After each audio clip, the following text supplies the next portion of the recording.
Alors ça, la fille. D'abord, en attendant, il y a encore une ou deux personnes qui doivent venir, mais laissez-moi vous dire quelques petites choses sans importance pour faire passer le temps. Le professeur Zreev, qui vient ici pour la première fois, il enseigne le droit public et le droit international public et le droit constitutionnel à l'Université Saint-Joseph. Nous avons eu besoin de ces lumières. Nous savons déjà comment on soigne ses apparitions à la télévision. C'est un homme qui s'exprime de manière mesurée, précise, juste. Il est compétent. C'est un monsieur qui fait honneur à la science du droit. Ahla wa sahla fik. Vous me comblez. Espérons que les lumières ne seraient pas tamisées. Ne rougissez pas trop, et ça ira très bien. Ensuite, laissez-moi aussi vous dire que je suis très heureux de recevoir avec vous notre ami M. Michael Young. Ni Young, qui est à la tête de la fondation Carnegie. Non, quand même. Non, Une section. une section, bon, du Moyen-Orient, et qui est un Libanais. Il n'est il est d'origine, d'ascendance américaine peut-être, mais je crois même savoir qu'il a des liens collatéraux avec notre ami Valérie Arakash-ici, par exemple. Donc, nous baignons vraiment dans la libanité. Enfin, le général Khalil Hello, qui va commencer, c'est lui qui va tirer le premier, si j'ose dire. Et depuis quelques années déjà, nous essayons de réfléchir aux espoirs qu'il est permis aux Libanais d'avoir encore. Finalement, ce qui est le fondement, le soubassement de toutes les rencontres que nous avons, c'est cette recherche d'un second souffle pour un Liban que nous risquons de perdre et que nous n'admettrons jamais de perdre. Nous recherchons ici et là les signes de ce qui peut encore nous pousser à espérer, à croire qu'un état de droit est possible, que le Liban que nous avons connu pourrait être préservé, que les jeunes générations ne perdront pas espoir. Donc, le sujet de ce matin, une nouvelle donne au Moyen-Orient, point d'interrogation. Le sujet est en réalité une quête, une recherche, une tentative de découvrir au travers des événements sur le terrain, avec le général Hello, avec les événements politiques, avec M. Michael Young, et avec les négociations diplomatiques, avec donc M. Zreev, si cette interrogation est une interrogation plausible, si nous avons bien fait de rester ici et de continuer à espérer. Mesdames, Messieurs, s'il vous plaît, ne perdez pas l'espoir, mais surtout, ne nous laissez pas perdre l'espoir. Je vous remercie.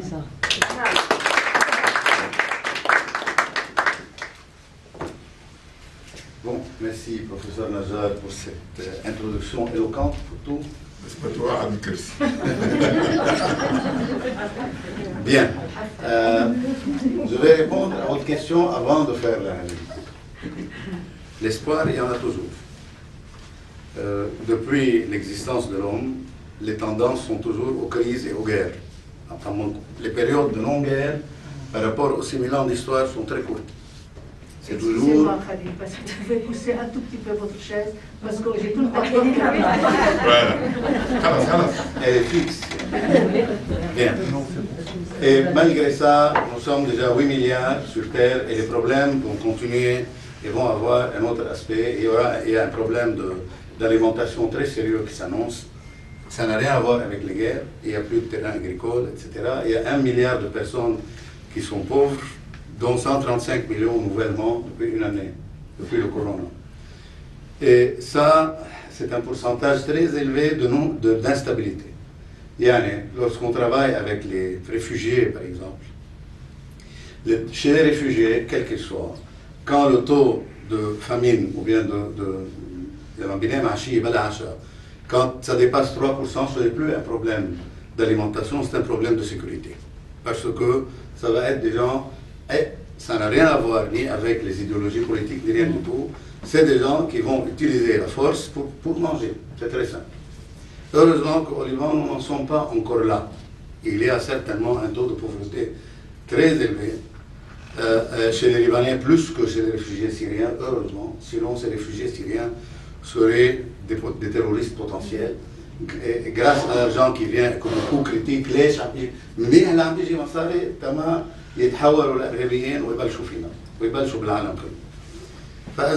ça c'est la première introduction. Je commence toujours le raisonnement que j'ai appris à faire. C'est toujours du cercle très large juste pour arriver au Moyen-Orient. Le monde aujourd'hui est en plein chaos. Le monde est en désordre total. Il y a 3 grandes puissances qui ne savent pas ce qu'elles veulent faire. Une stratégie claire. Les États-Unis ne veulent pas perdre leur suprématie.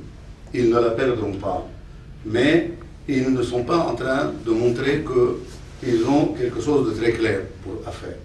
Les États-Unis, c'est une puissance qui a une production et un GDP qui est proche des 20 000 milliards de dollars par année. 23. Ils ont un budget militaire 18, 19, 23. 23. Ah, bien. Là, 23. Leur budget militaire est le plus élevé au monde. Leur puissance navale, elle est inégalée. La puissance navale américaine est égale à toutes les puissances navales du monde. Elle est plus forte. Et celui qui contrôle les mers généralement contrôle la plus grande partie du monde. Parce qu'il peut à n'importe quel moment perturber le commerce maritime, bien contrôler les détroits, ils sont partout. C'est ce que les Chinois essayent de détourner en n'utilisant pas la mer, en utilisant leur nouvelle stratégie qui est la stratégie des chemins de fer et des routes qui relient la Chine au Moyen-Orient et à l'Europe. Et voilà pourquoi ils achètent des terrains, ils prennent des ports, par exemple 3 ports en Israël, Haïfa, Ashdod et Eilat. Et au Liban, ils ont l'œil sur Tripoli. Ils veulent Tripoli. Et pour ça, ils ne négocient pas avec les Libanais, ils négocient avec les Russes.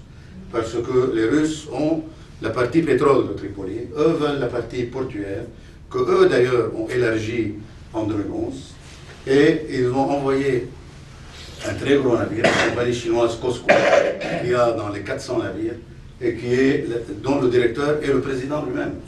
Le président chinois, c'est l'homme le plus fort du monde. Il contrôle les compagnies chinoises, l'armée chinoise, le parti communiste chinois et l'État chinois. En Chine, les décisions se prennent très vite. Donc, ces compagnies chinoises que l'on voit, Huawei, ça c'est les non-state actors, les joueurs non étatiques, اللاعبون غير الدولتيون. Mais en fait, دولتيون بامتياز. هي شركة بس عم تشتغل للحكومة الصينية مش لها. Donc, à travers ces compagnies, la Chine est en train de relier son économie avec 125 pays dans le monde, dont l'Iran, et le plus grand partenaire de la Chine au Moyen-Orient, c'est l'Arabie Saoudite. ما حدا يغلط، مش إنه عملوا اتفاق مع إيران شو راح يصير فينا، ما راح يصير شيء. L'Arabie Saoudite a signé un accord stratégique avec les Chinois. Tout éventail, il y a large éventail. Il y a un mois, les Saoudiens ont commencé à fabriquer des missiles sophistiqués avec une technologie chinoise, fournie par les Chinois. Donc, et le pétrole saoudien coule à flot vers la Chine, le gaz saoudien, mais en même temps, les Chinois, ils ont le Moyen-Orient. Leur politique au Moyen-Orient, c'est ne pas s'immiscer dans les affaires entre les pays et à l'intérieur des pays. Donc, leur accord avec l'Iran, c'est pour pousser vers le Liban et pour pouvoir traverser le nord de l'Iran vers la Turquie avec ce qu'on appelle le RBI, Road and Belt Initiative, c'est-à-dire les routes, les chemins de fer, et ils ont un autre projet qui est dans la constitution chinoise, les deux projets depuis 2013, le RBI Will String of Pearls, c'est-à-dire le collier de perles, c'est-à-dire ce sont les ports maritimes qu'ils contrôlent, justement dans un seul but, contourner la puissance navale américaine qui contrôle le Deep Ocean. يعني تيبعدوا عن الطرقات البحرية الأساسية، عم ياخذوا طرقات الشواطئ والطرقات الداخلية، وعم ينجحوا. الأمريكان ما قادرين يعملوا شيء بهالموضوع، مش بس هيك، مش عارفين شو بدهم يعملوا. لأنه jusqu'à maintenant, il n'y a pas une composante militaire. Mais il y a deux signaux d'alarme. Le premier, c'est qu'ils ont essayé de construire une facilité militaire aux Émirats arabes unis, Malfa Khalifa. Les satellites américains ont tout de suite vu ça. Ils ont ils ont نبهوا الإمارات إنه إذا بتكفي نحن ما حنقبل فيها. والإمارات وقفوهم إنه ما تكفوا. Donc sous la Shanghai Port Company et la gestion d'un port, ils étaient en train de construire d'approfondir les bassins portuaires pour éventuellement recevoir des navires, des gros navires militaires et éventuellement des sous-marins nucléaires. La Chine possède déjà des sous-marins nucléaires. Quand je parle de sous-marins nucléaires, c'est sous-marins à propulsion nucléaire. C'est un sous-marin qui peut aller au large pendant des mois sans avoir besoin de venir faire le plein de sa provision. Et même chose au Pakistan, au sud du Pakistan, qui fait partie du Moyen-Orient, le port de Gwadar, que les Chinois ont pris pour justement pour contourner la mer, c'est-à-dire Binazlou de Gwadar, ils traversent le Pakistan vers la Chine directement par la route. C'est un projet qui a coûté 42 milliards de dollars. Bon, donc je parle du monde, j'ai parlé de la Chine, j'ai parlé des États-Unis qui ont peur de cette puissance chinoise et qui concentrent tous leurs efforts dans la mer de Chine. Les Chinois sont intéressés, dans un premier pas, d'éloigner la marine américaine de la mer de Chine.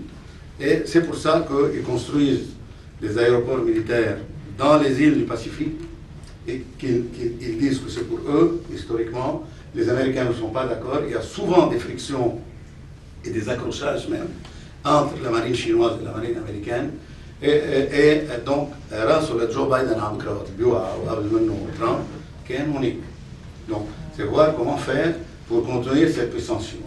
Ils sont en train d'impliquer avec eux l'Inde, ils sont en train d'impliquer avec eux la Grande-Bretagne et la France.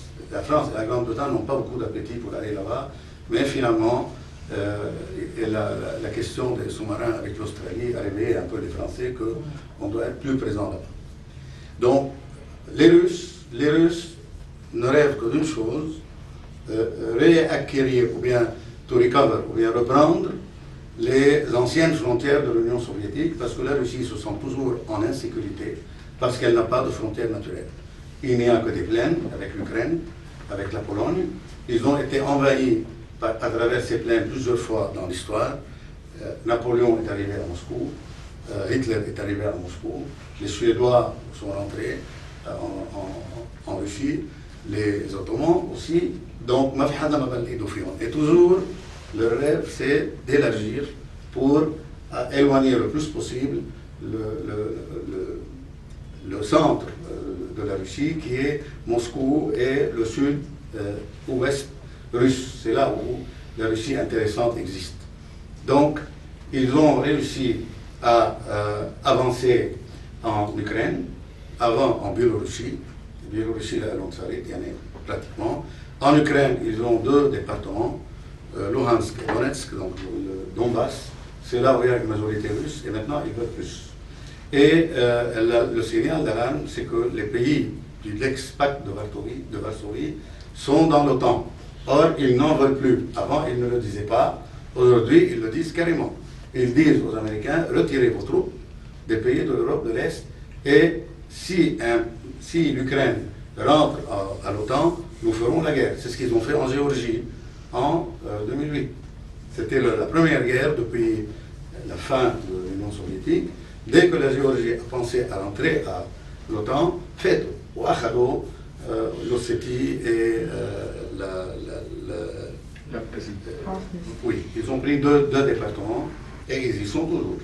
Donc, voilà, les Russes, les Américains, مش عارفين كيف بدهم يعملوا بيضلوا مسيطرين والصين مع انه صارت عندنا n'est pas très intéressé par mettre le doigt dans l'engrenage de la région. Résultat, on rentre dans la région maintenant. Les puissances régionales se sentent plus libres et se sentent aussi en insécurité parce qu'il n'y a pas un consensus entre elles. Turquie, Iran, Arabie Saoudite, Émirats Arabes Unis, Égypte, Israël. Ça, c'est les puissances régionales.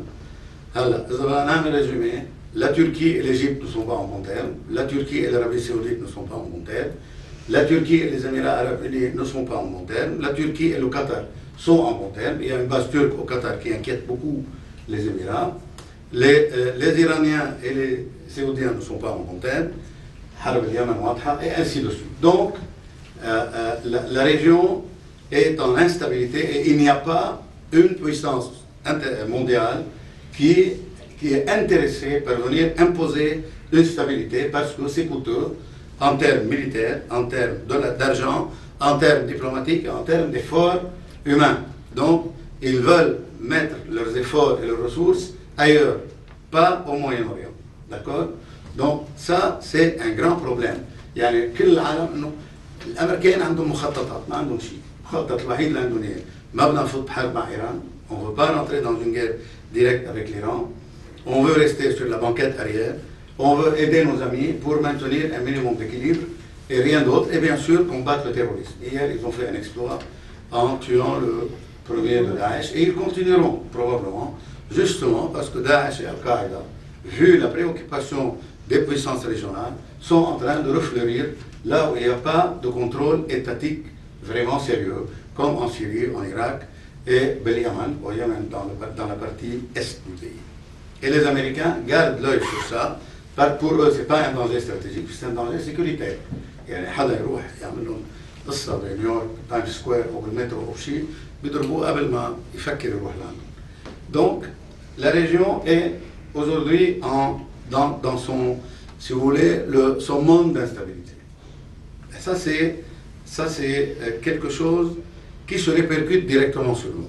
Or, les Libanais ne sont pas d'accord, d'abord, sur leurs appartenances vis-à-vis de la région, et ils ne sont pas d'accord vis-à-vis des relations avec les États-Unis, ou bien avec la Russie, ou bien avec la Chine. Quand on parle simplistement de pourquoi on ne va pas vers l'Est, Saïd Hassan Nasrallah par exemple, c'est de n'importe quoi, parce que déjà nous sommes là-bas. Déjà le premier partenaire commercial du Liban, c'est déjà la Chine. Les Chinois sont déjà chez nous. Ils ont, comme j'ai parlé du port de Tripoli, et ça va venir très clairement qu'ils vont demander à gérer ce port-là. Et ils ne parlent pas de Beyrouth, ils parlent de Tripoli parce que ça va être le port qui va être utilisé pour la reconstruction de la Syrie. Et de tout temps, si vous regardez la géographie du Liban, Tripoli est relié par le couloir de Homs vers l'intérieur syrien et Alep, Homs, Damas, d'accord? Ils respiraient par Tripoli avant la création du Grand Liban. C'est l'une des frustrations des gens du Nord, comme quoi on a Beyrouth à remplacer Tripoli dans son importance. Les Chinois sont conscients de ça et ils négocient ça en première. Bien sûr, ils sont très habiles en négociation. Ils viennent toujours avec une politesse, un sourire, etc. Ils négocient avec les Russes. Pourquoi ne pas combiner l'IPC, تبع طرابلس مع بور طرابلس تنشوف شو فينا نعمل بسوريا. سوريا راح تعوز نفط العراق وغاز العراق ونحن فينا نجيب مصاري واتسترا وطرابلس مهمه لنا bien. Donc, pour revenir à la région, le Liban a besoin toujours d'être sponsorisé. Ça, c'est l'histoire. Une sponsorisation, je ne sais pas vassalisation. Mais on a toujours besoin d'un sponsor pour garantir la stabilité. Jusqu'à maintenant, ce sponsor n'est pas مش موجود, غير متوفر. Les Saoudiens sont embourbés au Yémen. Le Yémen, pour les Saoudiens, c'est comme le Vietnam pour les Américains. Et c'est comme l'Afghanistan pour les Russes. Ça ne finira jamais. Les Yéménites ont des ressources humaines énormes, 30 millions, et à Adad, leur pays est montagneux, comme le Liban. Et personne ne peut gagner une guerre là-bas, sauf en jetant des forces énormes, ce qui n'est pas possible. Toute l'armée saoudienne ne suffira pas. Ils ont 200 000 hommes. Les Émirats n'ont pas ce qu'il faut. Et dernièrement, vous êtes en train de voir les nouvelles, les Houthis au Yémen sont en désavantage, ils sont en retraite sur beaucoup de fronts. C'est justement parce que les Émirats arabes unis, c'est eux qui ont mis l'effort pour financer et armer et entraîner l'armée yéménite, qui est majoritairement composée des Yéménites du Sud, et qui, elle, maintenant, est à l'attaque. Et l'aviation saoudienne est en train d'opérer presque chaque jour pour, justement, pour يعني وصلوا لمطرح شوي أحسن من قبل. والرد, la riposte, ce sont les missiles sur les Émirats. Parce que c'est les Émirats, c'est eux qui étaient en train de, qui sont toujours en train d'appuyer l'armée yéménite, les gars. هلا donc بهالإطار تنظر بعد quelles sont les tendances pour 2022. هلا il y a, pour pouvoir analyser ces tendances, il faut ce qu'il faut faire, c'est garder la tête froide et ne pas être sous la pression des événements du moment pour raisonner. Aujourd'hui, les pays arabes, c'est-à-dire les Émirats arabes unis, le Qatar, les pays du Golfe, malgré leur discorde, il y a des discordes énormes. Il y a des discordes sur le quota pétrolier. Le baril de pétrole est en train maintenant de flamber et il va continuer à flamber probablement pour beaucoup de raisons. Deuxièmement, il y a un problème entre les Émirats et l'Arabie saoudite pour un projet énorme d'énergie solaire au niveau régional. Okay? En parenthèse, c'était le projet de Hassan Kamel al-Sabbah dans les années 50. D'accord? C'est lui qui a pensé le premier que c'est une région ensoleillée et on peut transformer ce soleil en énergie utilisable.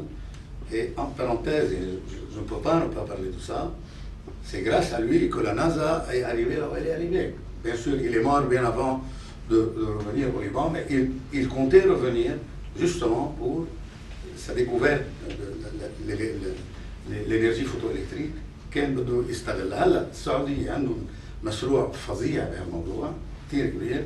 et les Émirats leur ont عملوا كور سيركوي عليهم واتفقوا مع اسرائيل على مشروع مي وكهرباء. donc مع الاردن واسرائيل ils financeront une station de production d'électricité par l'énergie solaire en Jordanie qui va alimenter les stations d'adoucissement d'eau en Israël.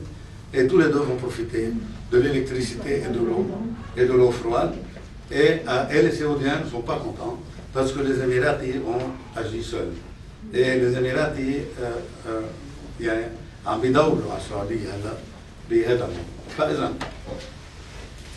pour continuer à diminuer les pays du Golfe, leur priorité en 2022, c'est l'économie. Donc ils vont désamorcer avec l'Iran autant que possible.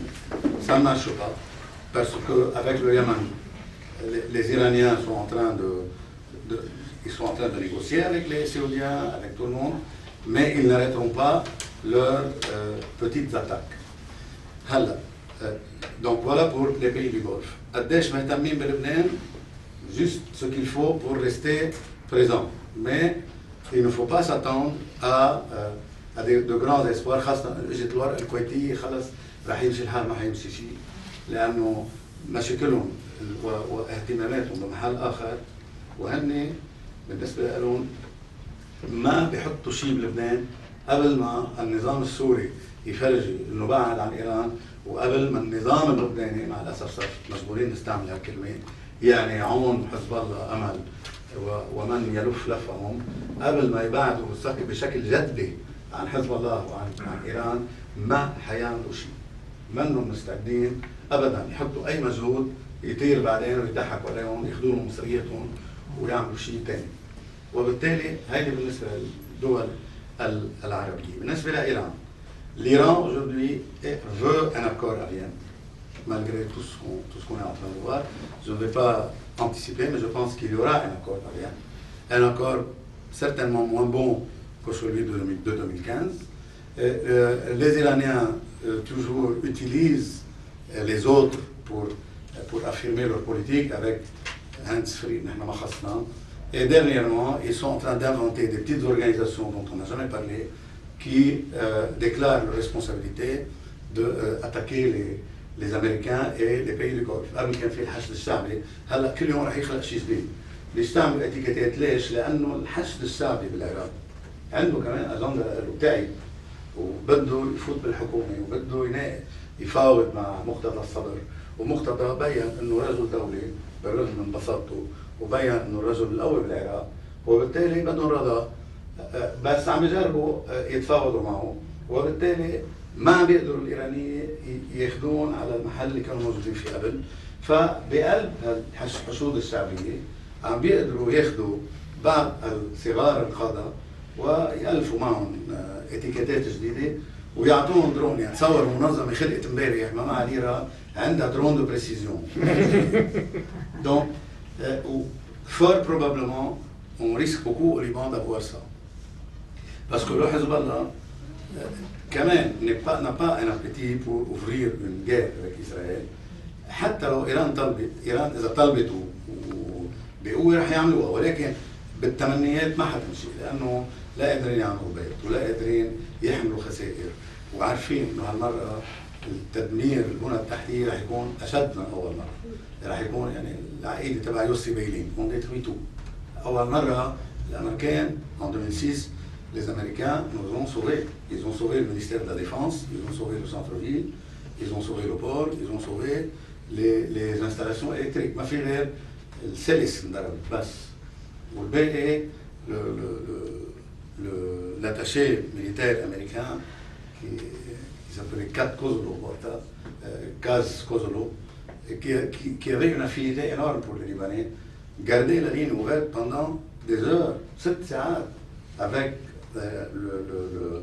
le Pentagone, والبنتاغون هو بعد خلوا الإسرائيليين يضربوا وزارة الدفاع. هذه أسد نحن حطينا عليها والجيش اللبناني لازم يضل موجود. هالمرة ما بعرف لأي درجة إذا صارت حيقدروا يمونوا عليهم، وبالتالي حزب الله ما بده حرب مع إسرائيل.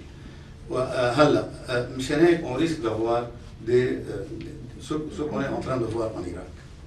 Bon, la Turquie, contrairement à ce que beaucoup de rumeurs, elle n'est pas impliquée au Liban Nord comme بالحجم اللي عم ينحكى فيه. On fait endosser aux Turcs المخابرات التركية وسلاح وكذا, rien de ça. Il y a des œuvres sociales qui existent depuis toujours. Vous savez qu'on a une communauté turcophone au Liban Nord et même au sud, Sheba, etc. Donc ils les aident. Et depuis que j'ai servi au Nord, depuis l'an 2003, depuis 1995, l'ambassadeur turc visitait régulièrement le village de Kouechra où le langage maternel est le turc. ما حدا كان سامع انه في تركمان بلبنان. هلا par contre رح اوصل ليها بالاخير بس خليني اخلص مع تركيا بالاول. donc on a fait le tour. L'Égypte, elle est préoccupée par le Soudan et par la Libye suffisamment pour ne pas mettre des efforts ici. بس بتضل انه كل ما الامارات والسعوديه بلشوا يطلعوا عربيا بيجوا هن ببينوا، بس اكثر من هيك ما في شيء. donc vous voyez nous sommes presque ما بدي اقول seul, mais الاهتمام العربي مش موجود. مشان هيك في اهتمام اوروبي اكثر، بس الاهتمام الاوروبي ما عم بيقدر يوصل للمستوى اللي نحن بدنا اياه واللي هن بدهم اياه، كمان لانه عندهم صعوبات وعندهم اشياء كثير. كل اللي بهمهم للاوروبيين قبل ما اوصل للداخل c'est maintenir la stabilité au Liban pour ne pas revoir les 1 million de réfugiés syriens, both people رايحين على اوروبا, et pour ne pas voir fleurir Daesh ou Maïs ou Qaïda, etc. et aller frapper à Rome ou à Paris, etc. Voilà pourquoi ils soutiennent l'armée libanaise. Voilà pourquoi les Américains soutiennent l'armée libanaise aussi, pour les mêmes raisons, mais pas plus. يعني pas d'effort pour عملوا انتخابات ونحن مع الانتخابات. Parfois ils voient que bullets and ballots يعني رصاص وصناديق ترى ما بيمشوا مع بعضهم, بيعملوا حالهم مش شايفين. J'ai posé la question à l'ambassadeur allemand très clairement. Je lui ai dit combien d'observateurs allez-vous envoyer? Il m'a dit 12. في لبنان 9000 قلم اختراع. هلا عم يحكوا 48. هاي مش منه عرفتها, من بروسيك كومباني gardiennage et de sécurité du général جورجيو قال لي طلبوا منه مواكبه ل 48 مراقب بدل 12 بس 48 شو بيعملوا. وبالتالي بكره بيشوفوا كل التجاوزات وبيكتبوا انه طلب بيان وانه تمام وما في اي مشكله، لانه مش قادرين يحلوها، مش لانه هن متآمرين مع حزب الله او لانه متآمرين مع ايران، ما عندهم حلول. وبالتالي هذا اللي رح يعملوه. هلا بيبقى شغله خطره، وانا نهيت يعني بدي بس دقيقتين. شغله خطره جدا اللي عم بيصير بشمال لبنان، محاوله لشيطنه السنه عن جديد، وهيدي محاولات من 2011 depuis 2011. Il y a eu نرجع لورا حادثه الكويخات بين الفوز المجوهر والشيخ الشيخ المسؤول بتيار المستقبل الشيخ عبد الواحد. هيدي كانت ولعت الشمال، لو ما سعد الحريري ولو ما خالد الظاهر تبع الجماعه الاسلاميه ولو ما جان قهوجي كان الشمال ولع. يعني خالد الظاهر كانت ولعانه بدهم يقتلوا جورج نادر لانه بيعتبروا هو مسؤول عن هالشيء، مش هو مسؤول كان. وخالد الظاهر طلب سحب الجيش من عكار، هذا اللي صار. ونزلوا المسلحين تبع المستقبل تلوا بطرقات كم يوم، فشوا خلقهم ورجعوا ضبطوهم بعدين. وجان قهوجي دغري سحب الجيش ما صار، وقال لك كنا فتنا بحرب جيش سنه، كانت هيك صارت. والجيش 40 ل 45% من عديده سنه، يعني كنا فرقنا. دونك هيدي كانت اول محاوله. الثانيه ميشيل سماحه وقت اللي جاب المتفجرات بده يفجر خالد الظاهر والشيوخه المشايخ واتسترا، هيدي كانت الثانيه محاوله. هلا اليوم في محاوله خطره جدا هلا بسبب الجوع، ما بنحكي هذا بحارب كل شيء، عم ينعرض مصاري على شباب من طرابلس يأسنين يا بالمره. يلي منكم ما بيعرف الفقر يطلع طرابلس يتفرج، هونيك الفقر ببعض الاحياء يعني. فعم بيجندوا هالشباب وياخذون على العراق، وفي تورط لبعض الاجهزه بهذا الموضوع. وهيدي اكيد في اصبع وراها ايراني حزب اللهوي، لانه لما بتشيطن السنه صار هين تضربهم. بس طالما بعده السنه عم بيجي يقول لك انا معك وانا لبناني. مشان هيك بكره في رده فعل بطرابلس على هذا الموضوع، رح يطلع وثيقه سنيه وطنيه. هلا اكيد يلي ضد تيار المستقبل رح يطلعوها، يعني بيناتهم النايب السابق والصديق صلاح الاحدث عم بيحضروا وثيقه وطنيه انه نحن لا، نحن ما تحاولوا تفرجوا انه نحن داعش ولا ما هنالك. وبالمناسبه طرابلس نص مليون عدد سكانها، اذا بدنا نشيل كم داعش فيها يعني قد ايه 1000 2000 3 10 في 500 490 الف ما علاقه بالموضوع. وبالتالي هيدي المحاوله خطيره جدا، عم ينحكى فيها بالاعلام، منيح عم ينحكى فيها بالاعلام. وهلا ما بعرف لاي درجه في وعي بهالموضوع يرتجاش، ما عندي ابدا تواصل معه. Conclusion. L'espoir. Si je reprends toutes les phases de l'histoire où on avait des situations comme ça. L'Europe était comme ça en 1600, depuis 1618 jusqu'en 1648. Avant les fameux accords de Westphalie qui ont fondé le monde moderne, la veille de la Première Guerre mondiale, le monde était comme ça. Et tout le monde a voulu éviter la guerre mondiale, mais ils n'ont pas pu. Après la guerre mondiale, ils ont essayé d'organiser le monde, ça n'a pas marché, il y a eu la deuxième. Mais après la deuxième guerre mondiale, et jusqu'à il y a une dizaine d'années, le monde était bien organisé, il était florissant malgré tous les petits foyers d'instabilité qu'il y a.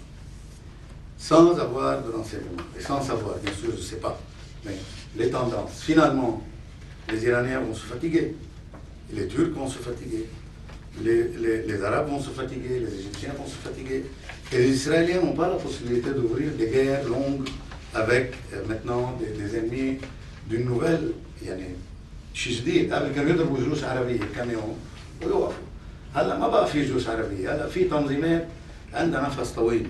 مشان هيك هن يعني كل العالم كل هالجماعه هذول مع الوقت رح نوصل لمرحله بدهم يقعدوا على طاوله وبدهم يعملوا او un nouveau Yalta ou un nouveau mini-Westphalie au Moyen-Orient. C'est inévitable. Peut-être après une guerre, peut-être. Mais c'est inévitable. On peut pas, personne ne peut continuer à ce rythme. Il y a même les Égyptiens maintenant, ils sont en difficulté économique. مع انه مش متورطين يعني زياده برات مصر. الخليج هذه التيارات بتضرب كل يوم بالامارات، هيك الدنيا. ايرانيه مخنوقين، الاتراك مخنوقين. دونك بهيدا الكونتكست une guerre est toujours le résultat d'un mauvais calcul. Ce n'est jamais calculé. D'accord? Ça peut arriver, mais inévitablement après, il y aura une stabilité. Ou bien, الحكاية هدول et malheureusement ceux qui gouvernent ces pays-là, je ne sais pas quelle la génération اللي بتعمل اللي بتنتج القرارات اذا عشت اللي عشناه نحن. يعني نحن عشنا الستينات والسبعينات وفي حد ادنى من ما بدي اقول نضوج، حد ادنى من الخبره. حتى باوروبا اللي عم يحكموا اوروبا اليوم ما عاشوا الحرب العالميه الثانيه، وما عاشوا حرب الجزائر، وما عاشوا حرب الاندوشين، وما يعني خلقوا بجو كثير ايجابي، ومشان هيك وصلنا يمكن لهم. Il y a un grand espoir pour le Liban, tant qu'on continue, parce que il n'y a aucune raison pour ne pas continuer, aucune, d'accord? Et la question du désespoir, tout ce que je peux vous dire, c'est qu'en Syrie, à côté, le tiers de la population ne dort plus dans محل بعينهم بيته، ما عندهم تخوت يناموا فيها، نصهم بروح على المدرسة، بالشتاء ما فيهم يتدفوا، نحن بعدنا عم نتدفى ومنعن، بعدنا عم نروح على المدارس وعم نعن، بعدنا عم نشتغل وعم نعن، وبعدنا عم نفكر، عم يكون معنا وقت نفكر، وبعد في ميليتون قابلين يكفوا ومستعدين يكفوا. Donc je pense que, je ne vais pas dire nous sommes sur la bonne voie, mais nous avons le ferment في الخميرة الموجودة تنقدر نستمر. Merci professeur.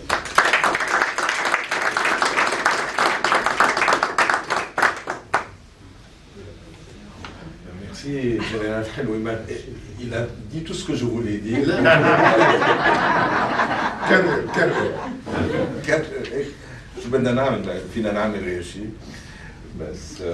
En fait, je n'ai pas tout à fait son optimisme, mais il y a quand même beaucoup de choses que vous dites, je suis tout à fait d'accord. Ça veut dire, moi je vois trois phénomènes en fait dans la région depuis quelques années. Il y a d'abord le retrait américain, c'est pas vraiment un retrait, c'est une reconstitution un peu du pouvoir américain dans la région. Et en fait, la paix américaine, la Pax américaine qui a suivi la guerre froide, elle s'est dissoute. Elle se dissout, en fait. C'est ça, principalement, à mon avis, pourquoi aujourd'hui on a dans la région un système fragmenté d'État. Mais en même temps, comme on l'a vu hier, les Américains ne se sont pas retirés de la région. Ils sont toujours actifs, mais certainement, ça fait depuis 2001 que les Américains sont impliqués dans la région militairement, et c'est une chose aujourd'hui qui n'est plus acceptable, que ce soit les républicains ou les démocrates, ils n'ont plus l'intention de mettre des milliards de dollars dans cette région à des fins militaires. Donc ce qui s'est passé en contrepartie, c'est que les États de la région ont commencé à développer une politique étrangère indépendante des États-Unis, indépendante en même temps d'elle-même. Ça veut dire aujourd'hui, les Émirats ont une politique indépendante de l'Arabie saoudite. On l'a vu au Yémen. Parfois ils sont en accord, parfois ils sont en désaccord. Ils ont une politique, les Émiratis, en Libye. Ils ont une politique dans l'Afrique de l'Est.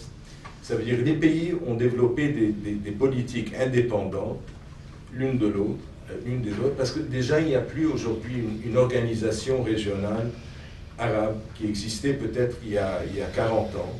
On se souvient de comment les forces arabes de dissuasion étaient rentrées au Liban. Il y avait encore ce qu'on pouvait appeler un consensus dans le monde arabe. Ça n'existe plus. Et cette fragmentation aussi a fait que les pays de la périphérie sont en train de dominer en fait le centre du monde arabe. Et les pays périphériques en l'occurrence, pardon. Soyez patients. Alors, en l'occurrence, sont des pays non arabes. Maintenant, la Turquie aujourd'hui a des problèmes. Juste une chose, aujourd'hui, les Turcs, pour des raisons économiques, sont en train de se réconcilier avec les pays du Golfe. Erdogan va aller le 14 février dans le Golfe, aux Émirats et en Arabie saoudite. pour avoir des financements pour son économie. Mais il y a aussi Israël et il y a aussi évidemment l'Iran.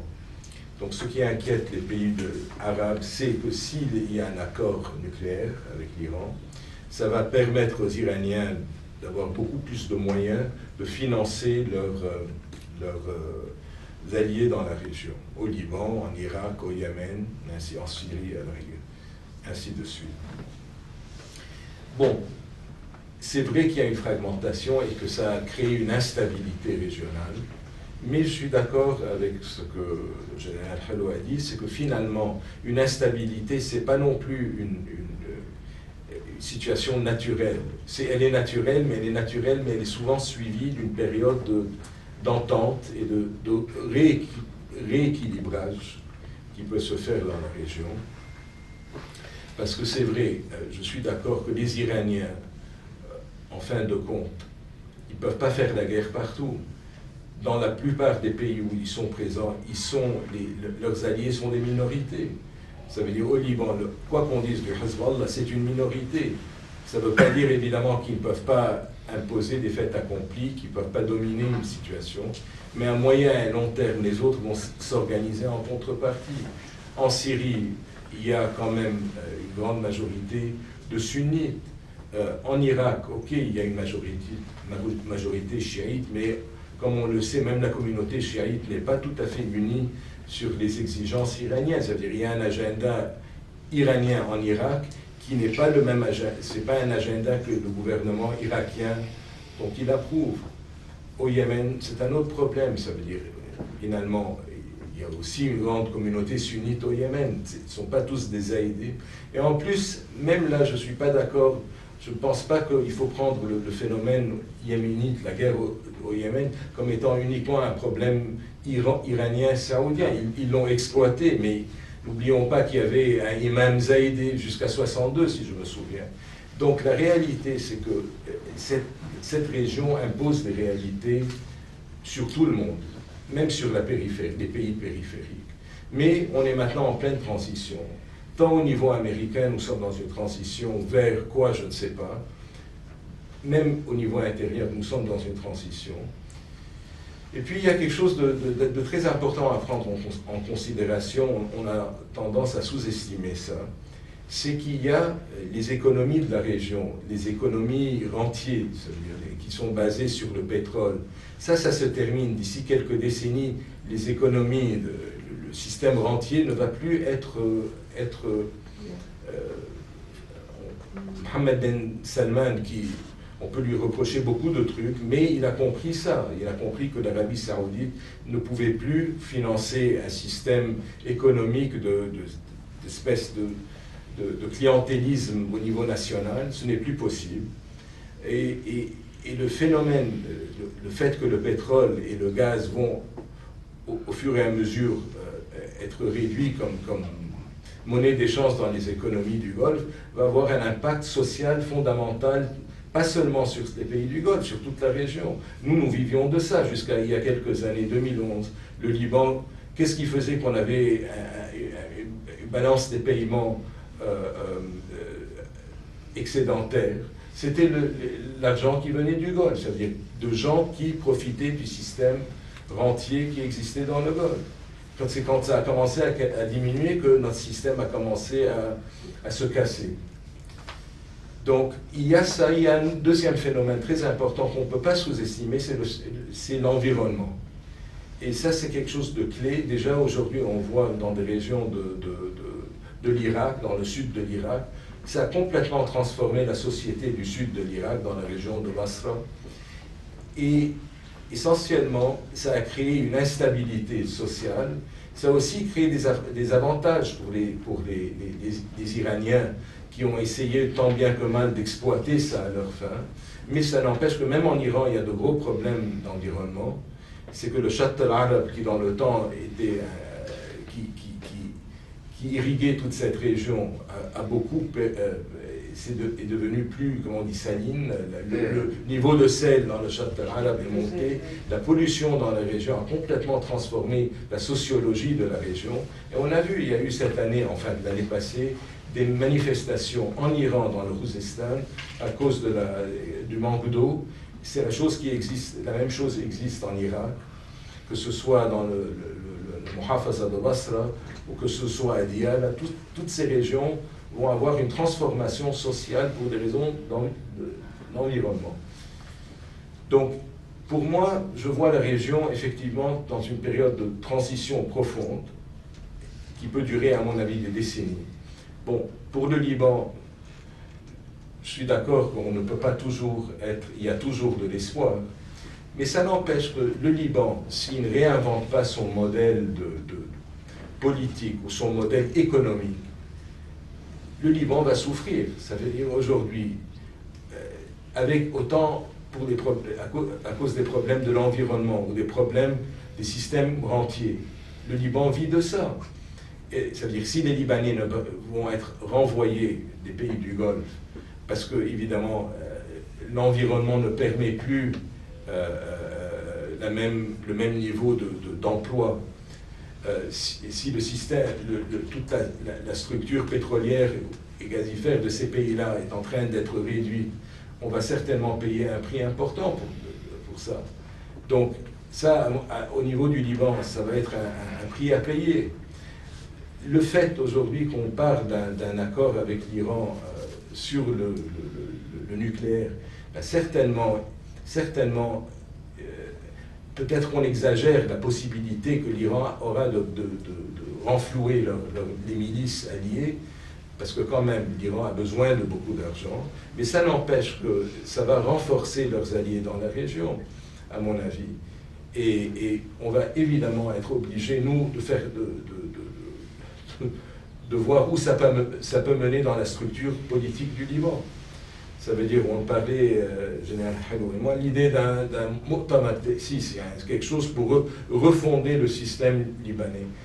Je ne crois pas que ça va être facile, mais certainement dans la tête des Iraniens et du Hezbollah, certainement ils aimeraient stabiliser leur domination du Liban dans le système constitutionnel, dans une structure constitutionnelle qui reconnaît leur pouvoir. Tout ça, c'est des choses auxquelles on devra faire face. Et malheureusement, aujourd'hui, je ne suis pas tellement optimiste, surtout que je ne vois pas qu'il y a une... Je vais terminer là, maintenant ça. Je ne vois pas qu'il y a une politique arabe.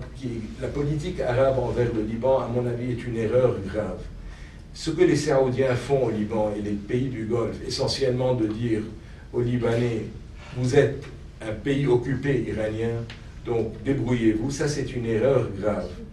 Les Iraniens ont su exploiter tous les petits avantages qu'ils avaient, tant en Syrie qu'au Yémen, qu'au Liban.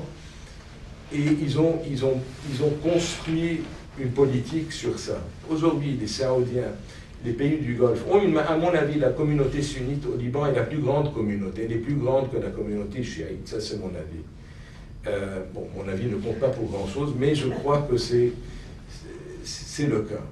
Aujourd'hui, d'abandonner une communauté entière, pour moi, c'est un non-sens politique. Et le fait qu'ils ont enlevé Hariri, bon, ils ont enlevé quelqu'un qui était un raté politiquement, c'est pas une grande perte pour le pays, à mon avis, mais simplement de laisser un vide au niveau sunnite, c'est d'une stupidité rare, ça c'est mon avis. Donc, il faut voir comment les Libanais, nous, les gens qui s'opposent à ce projet iranien, vont essayer de pouvoir arrêter ce projet.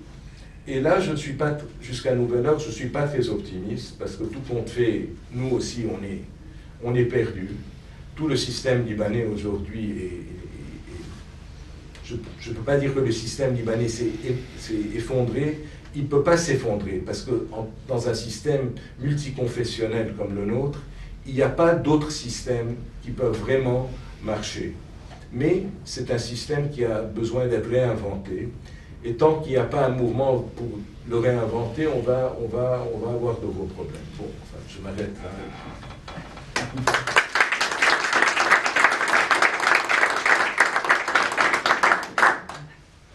Après tout ce qui a été dit, je vais essayer de trouver quelque chose quand même à dire. Le général Hello a parlé des traités de Westphalie de 1648. Ce sont des traités fondamentaux, puisqu'ils ont structuré les relations internationales depuis. Ils ont permis la fondation de l'État moderne, l'État souverain, obéissant à des critères desquels on ne s'est plus départi depuis 1648. L'État moderne, c'est un État souverain, c'est un État qui formera après une nation, c'est un État formé d'un territoire et qui fonde ses rapports avec les autres États sur la base de l'égalité. Cette égalité qui devrait être sauvegardée en permanence pour garantir la paix, elle suppose un équilibre entre les États. L'équilibre est la politique déterminante des relations internationales depuis cette époque-là. À chaque fois qu'on a voulu rompre l'équilibre, l'enfant terrible des relations internationales à l'époque, c'était la France, avec sa démographie galopante, elle pouvait se permettre ceci, avec Louis XIV, Napoléon, puis ça va être les Russes, puis l'Allemagne, puis d'autres. On a toujours cherché, avec les congrès de Vienne, de Versailles, etc., à restaurer cet équilibre, garant de la paix. Depuis, ça n'a pas changé. Sauf que, actuellement, il y a 3 crises, le ministre Najjar les a évoquées, de par le monde, qui inclut la Chine. Pour la première fois de l'histoire de l'humanité, on remarque que les 2 visages, les 2 pôles de l'humanité se regardent, à savoir le monde que nous connaissons, nous, la Méditerranée, les États-Unis, l'Amérique, l'Europe, la Russie, l'Iran, et la Chine, avec le Japon, c'était tout à fait un autre monde. Ces 2 branches de l'humanité ont fait un parcours sans vraiment se connaître, tout à fait parallèle. Pour la première fois depuis 30 ans, ils commencent, ils apprennent à dialoguer, à se connaître finalement. Mais ils n'obéissent pas aux mêmes règles. C'est pour ça que l'ordre mondial, qui doit se fonder sur l'équilibre, doit avoir en ligne de mire des points communs, des valeurs communes qui pourront structurer cet équilibre et cet ordre mondial. On est en manque de ces valeurs communes. C'est un problème majeur. Durant la guerre froide, pourquoi on n'a jamais franchi le bord du gouffre? Parce qu'il y avait, c'était une guerre codée. On obéissait aux mêmes valeurs. Les Russes et les Soviétiques et les Américains et les Européens ont étudié dans des écoles dont la pensée était très similaire. Ils savaient quelles seraient les réactions des uns et des autres pour pouvoir agir. On est en manque de ceci. 3 crises. Il y a la crise ukrainienne, qui est assez virulente ces jours-ci. On a la crise perpétuelle avec ce qui se passe au Moyen-Orient. Et on a aussi une crise d'actualité, c'est Taïwan. Qu'est-ce que ces crises ont en commun? Ces crises ont en commun que, pour la première fois, les Américains ont déclaré qu'ils ne vont pas envoyer des troupes sur le terrain. C'est la première fois qu'ils déclarent d'emblée qu'ils ne vont pas faire ça. C'est un aveu de faiblesse. Deuxièmement, c'est la première fois où l'Occident ne dicte pas sa volonté et attend la réaction des autres. Ce sont les autres qui dictent leur volonté et attendent la réaction de l'Occident. Deuxième élément. Et troisièmement, les 3 pays impliqués dans ces crises, à savoir la Russie, l'Iran et la Chine, ont des passés glorieux et ils ont été à des époques différentes humiliés dans l'histoire. Donc il y a un peu un sentiment de revanche. On doit un peu revenir sur l'histoire pour voir ce qui se passe actuellement, parce que je parle sous l'autorité du ministre Najjar. Aborder la scène actuelle sans évoquer un peu l'histoire, c'est comme lire les dernières pages d'un roman. C'est rien savoir ce qui s'est formé dans la poussière des siècles. Commençons par l'Iran. L'Iran, c'est un État de la région, c'est un État qui a l'expérience de grandeur nationale la plus cohérente de la région, du Proche et du Moyen-Orient. Il a 3 héritages successifs. Il a un héritage impérial indéniable.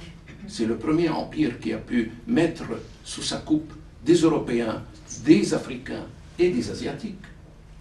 Il a une culture, donc un passé impérial avec une culture immense. On se rappelle de Ferdowsi, qui a pu, alors qu'il a été submergé par 3 invasions majeures qui auraient pu détruire les bases d'un État, ne jamais perdre confiance en sa culture. Je parle de l'invasion d'Alexandre le Grand, je parle de l'invasion mongole et je parle de l'invasion des Arabes, avant cela, de l'invasion islamique vers les 635, quelque chose comme ça. Ils ont un passé national, forgé sous les Qajars, mais aussi surtout sous les Pahlavis, c'est-à-dire Mohammad Rida et son fils. Une culture nationale, voulant protéger à tout prix leurs frontières, éviter les humiliations du passé, etc. Et ils ont actuellement un héritage du djihad, un héritage d'être un vecteur de l'islam révolutionnaire. Les Iraniens, actuellement, sont en négociation avec les Américains et le monde, mais surtout les Américains. Ils devront faire un choix, parce qu'on peut tomber sur un accord.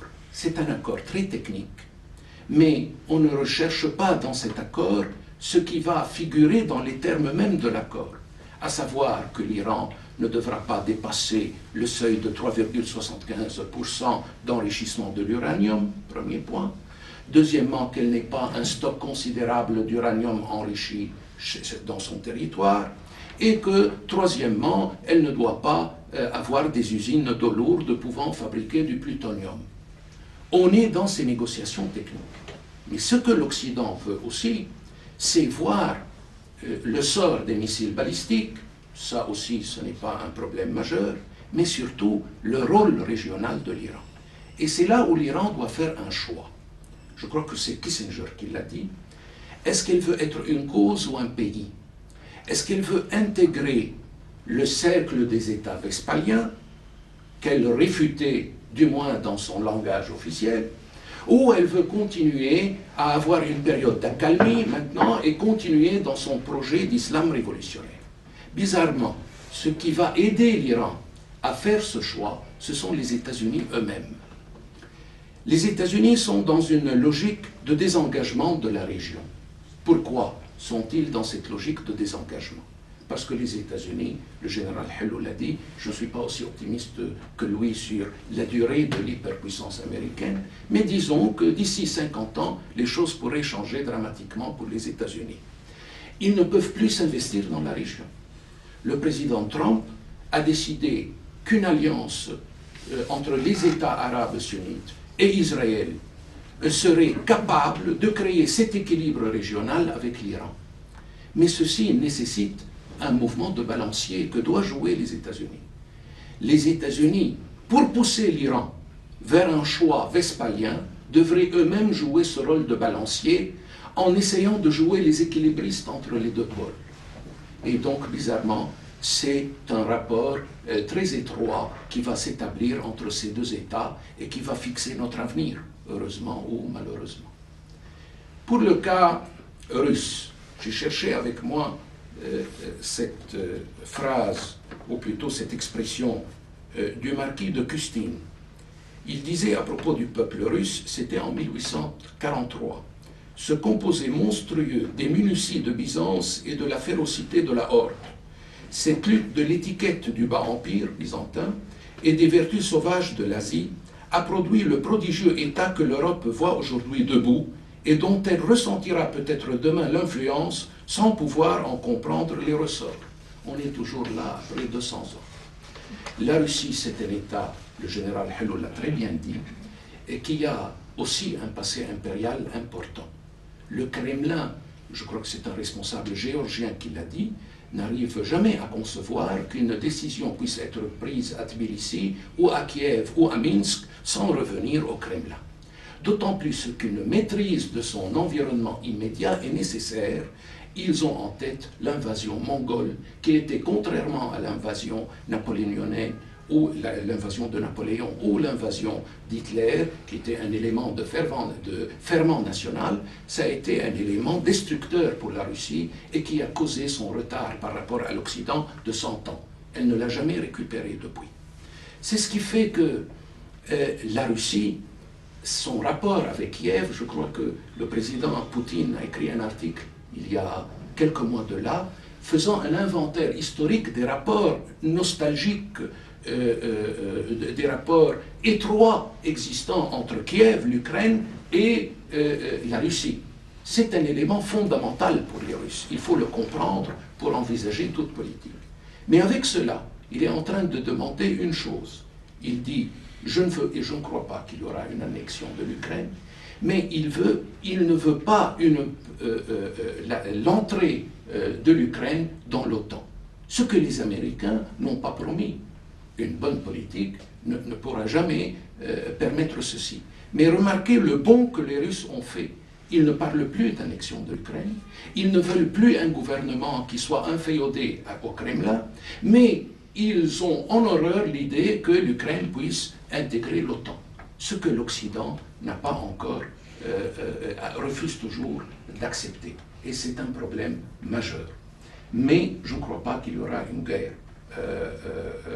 à courte portée. Il se peut que je vois faux, mais enfin c'est mon opinion. La troisième crise, et je crois qu'elle est la plus importante, c'est la crise de la Chine avec Taïwan. Vous savez, le spectacle des Américains se retirant de l'Afghanistan a laissé, c'est une image d'Épinal. Et ça a laissé l'image chez les alliés des Américains, ça a rappelé un peu Saigon en 1975. Et donc, les Américains ne peuvent pas lâcher du lest à Taïwan. Ils ont beaucoup d'alliés là-bas, et le pivot de leur centre d'intérêt va être le Pacifique. Mais pour pouvoir, et c'est pour cela peut-être qu'ils ont pris cette décision assez rude en Ukraine, ils sont en train en fait d'adresser un message aux Chinois qu'on ne va pas céder sur cette ligne, on ne va pas même accepter de donner ce cadeau à Poutine, parce qu'on ne peut concevoir pour vous une invasion de Taïwan à l'instar d'une hypothétique invasion de l'Ukraine. Ce serait catastrophique pour les Américains et anticipera une perte d'influence considérable. Et donc, les trois crises sont liées quelque part, parce que les Iraniens, les Russes et les Chinois, ils cherchent à remplir un vide que les États-Unis sont en train de laisser. Ils ont conçu entre eux l'organisation de Shanghai. Ça ne fonctionne pas très convenablement parce qu'il n'y a pas un héritage de travail en commun entre ces trois États. Contrairement aux Occidentaux qui ont longtemps travaillé ensemble et qui ont un héritage de culture diplomatique. Les Iraniens, ils ont déployé un canon diplomatique qui est celui de l'endurance. Ils en manifestent quelque chose. Concernant notre région spécifique, le général Hello a parlé aussi c'est M. Young, je crois, qui a parlé d'un Yalta. Voilà, donc d'un Yalta. Ou d'un Potsdam, puisque ce qu'on attribue à Yalta, c'est effectivement à Potsdam que ça a réussi, que ça a été fait. Mais ça n'a pas réussi. Il y aura, je crois, un Yalta pour la région ou un Potsdam. Mais à Yalta, qu'est-ce qu'a fait Churchill? Il a cherché à avoir des pourcentages d'influence dans chaque pays. Ça n'a pas réussi. Le Parti communiste n'a pas pu se concevoir avec des gens différents que lui en Hongrie, en Pologne, en Bulgarie ou dans d'autres États. Et donc ça a fini par un mur qui s'est abattu, comme l'a dit Churchill lui-même, de Stettin à Trieste. Et donc, cette région va inexorablement arriver à un partage d'influence que je crois catégorique entre les États. Il y a une ruée vers la Syrie de la pays du Golfe parce qu'ils espèrent que l'esprit vespalien qui peut se concevoir à Damas arrêtera l'intervention iranienne dans ce pays. Voyons qu'est-ce que ça va donner. Mais pour le Liban a un problème majeur, je crois, c'est le problème de son système politique. Pourquoi? Parce que toute structure plurielle, elle a besoin d'un élément structurant. Et on a perdu cet élément structurant depuis 1990. À force de vouloir représenter tout le monde, on a perdu le noyau dur qui peut fonctionner un État. Contrairement à ce que l'on pense, entre 1943 et 1975, il n'y avait pas de tutelle étrangère au Liban. Il y avait un élément structurant qui était l'État à travers son chef, la présidence de la République. Elle était là, elle imposait le tempo. Il y avait des secousses, mais ça s'arrêtait. Il y avait des concessions après les secousses. Fouad Chahab a dû traiter avec les Égyptiens, non pas pour laisser les Égyptiens gouverner le pays, lui-même gouverner le pays, mais il a dû faire des concessions. On a perdu cet élément majeur qui est l'arbitre, en dépit de sa communauté. On a créé, excusez-moi le terme, une hérésie en créant des organes collégiaux un peu partout. Ça a donné le désastre économique qu'on connaît aujourd'hui. Le système ne fonctionne plus, il ne fonctionnait pas. Il y avait une main invisible, pour employer un terme économique, qui gérait tout jusqu'en 2005, de la manière la plus brute possible, mais c'est comme ça. Après 2005, c'est le chaos institutionnalisé. Et on est en pleine crise. Il faut repenser notre système politique. Mais avant cela, il faut repenser le pluralisme au sein de chaque communauté. Il faut pour une fois que les chrétiens exportent ce qu'ils ont, la seule richesse qu'ils ont encore, qui est le pluralisme au sein de leur communauté, à avoir des partis politiques qui ne peuvent pas totaliser au-delà de 25-30% de l'électorat, exporter cette valeur fondamentale du pluralisme aux autres communautés, à savoir sunnites, c'est en train d'être, depuis 2018, c'est en train de se réaliser, il y a un pluralisme timide, mais qui est en train de se former. Chez les Druzes, plus ou moins, il y a eu une réaction, une radde de fa'al durant les élections de 2018. 60% des Druzes ont voté pour un seul parti politique, mais ça viendra inexorablement. Et surtout, chez les chiites. Chez les chiites, il faudra qu'il y ait une diversité. Il y a actuellement 2 partis et non pas un seul. Le Hezbollah, il totalise 53% de l'électorat. Il ne totalise pas 90% de l'électorat. 35% de l'électorat vote pour le mouvement Amal. Et il y a toujours des familles, des rivalités, cette coupure entre le Sahel, le littoral et l'intérieur, le Sahel qui a toujours résisté au pouvoir des Assad, etc. On peut jouer sur ça. Pourquoi le pluralisme? Parce qu'il faut, après qu'il y ait un pluralisme, et donc des gens qui représentent, qu'il y ait des alliances nationales pour pouvoir fonder une majorité qui puisse gouverner. Les 14 et les 8 mars étaient des fausses majorités parce qu'elles n'assuraient pas ce pluralisme au niveau musulman. Elles l'assuraient seulement au niveau chrétien. Et c'est là où le bas blesse. Il faudra alors faire en sorte que ce pluralisme existe dans toutes les communautés et que des alliances existent intracommunautaires pour que ces mouvements puissent gouverner, pour qu'il y ait une majorité qui gouverne et une minorité qui attend son tour, sans que une communauté se sente lésée.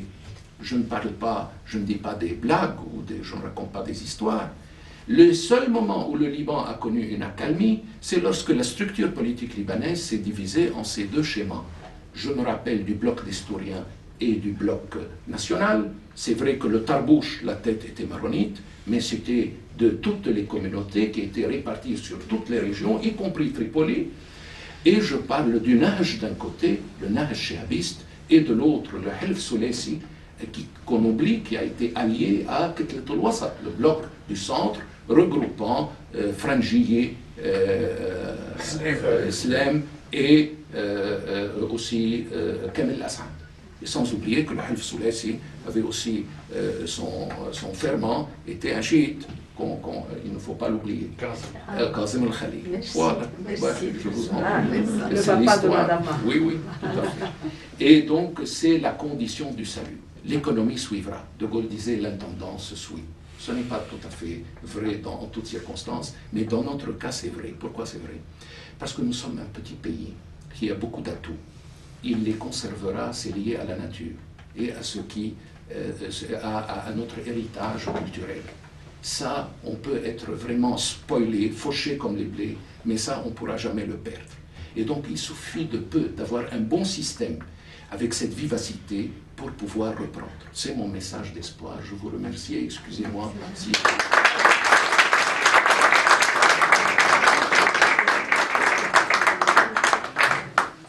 Écoutez,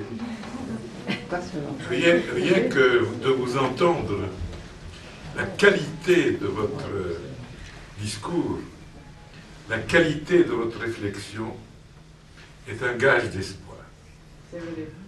Parce que quand le Liban a des personnes comme vous qui réfléchissent, qui sont vraiment présentes et qui suivent de très près les balbutiements et les soubresauts de notre vie politique, rien qu'à vous entendre, on se dit, c'est pas possible. Ce n'est pas l'écume qui fait les jours, comme disait Boris Vian. Ce sont des vagues de réflexion fondamentales. Nous vous attendons, l'avenir est à vous. Vous allez construire le Liban que nous rêvons. Bravo, toutes mes félicitations. Vraiment, je suis très heureux de vous avoir écouté.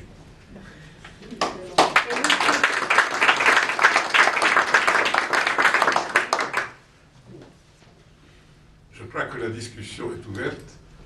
J'aimerais poser quelques questions plus tard, mais on va... Honneur à la mémoire de Kazem Khalil. Ah, merci. Khalil, je voudrais poser une question. Maintenant, les drones qu'on va nous envoyer, ça va se diriger vers qui?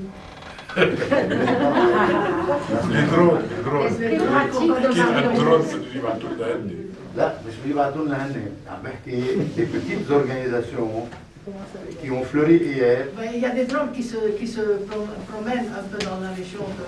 المعراب. Oui, ça c'est... Alors, je tiens à vous dire une chose, c'est que l'armée libanaise possède des drones.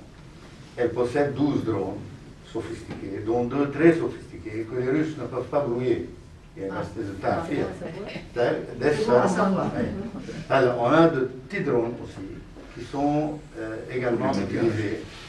Mais il faut savoir aussi que les Israéliens ont leurs drones au-dessus du Liban en permanence. Il y a 3 drones israéliens qui balayent tout le territoire libanais. Et Hezbollah?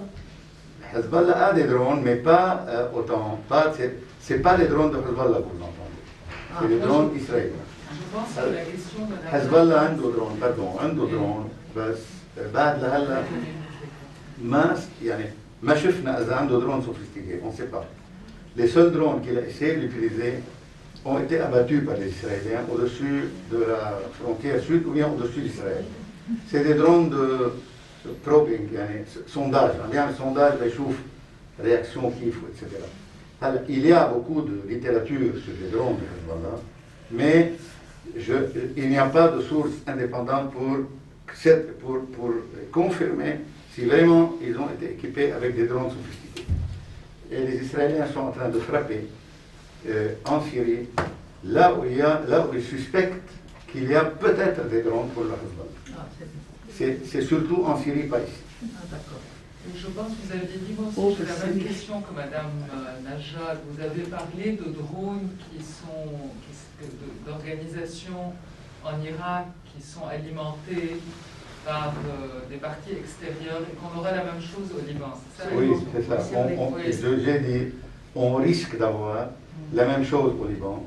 Et cette analyse provient des frappes israéliennes dernièrement et aussi des mesures de sécurité prises par le Hezbollah entre Qusayr et Laboui au Liban sur la frontière syrienne. Ils ont disséminé un dispositif d'intelligence, amené, justement pour essayer de scruter pour voir s'il y a des espions israéliens qui sont en train de leur montrer où ça existe, en plus de l'aviation qui photographie tout le temps. Ils ne veulent pas que ces drones passent au Liban, parce que les frapper au Liban, c'est beaucoup plus compliqué que les frapper en Syrie. Voilà. D'accord, merci. Madame. C'était très enrichissant ce que nous avons entendu, c'est vrai, formidable. Mais il reste 2 questions qui n'étaient pas très claires. Le rôle des Russes chez nous. vous n'en avez pas parlé, personne. Et quelle est cette procédure du futur que vous visualisez ou qui est en train de se concrétiser plus ou moins? Quel futur, quel accord, quel rôle auraient les...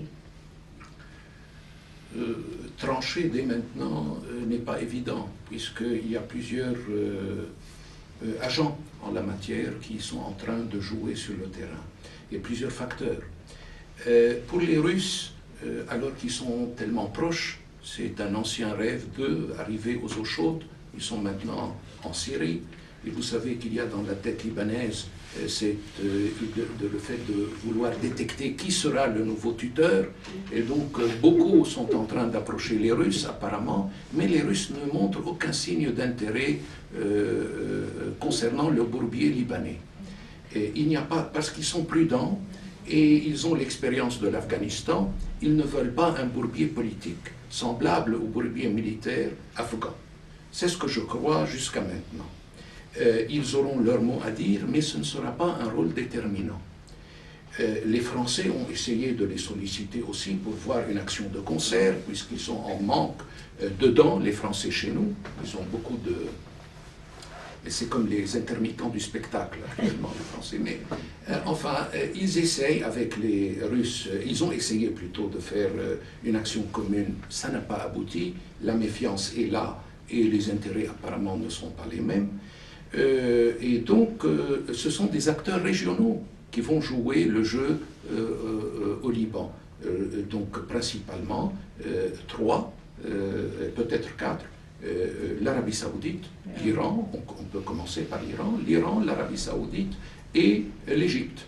La Turquie, je ne crois pas, vu ses possibilités économiques en régression, fortement en régression, n'aura pas un rôle en la région. Et n'oubliez pas l'histoire, c'est difficile quand même, après ce long passé, de faire ressusciter l'empire des Osmanes au Liban.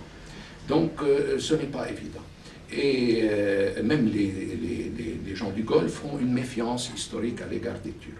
Et donc ce sont des acteurs régionaux qui vont décider. Mais ils auront leur mot à dire, ils agenceront les choses de loin ou de près. Mais il faudra trouver le système libanais adéquat. Il faudra qu'une lumière, qu'une vision, que malheureusement la classe politique est en manque affreux de vision, ou bien pour des causes naturelles, l'âge est là, ou bien pour des causes plutôt, disons, enfin, d'un manque de culture abyssale. Les intérêts sont ailleurs. Et donc c'est là le problème. Il n'y a pas de vision pour pouvoir nouer des alliances et en proposant des portes de sortie, des solutions pour le pays.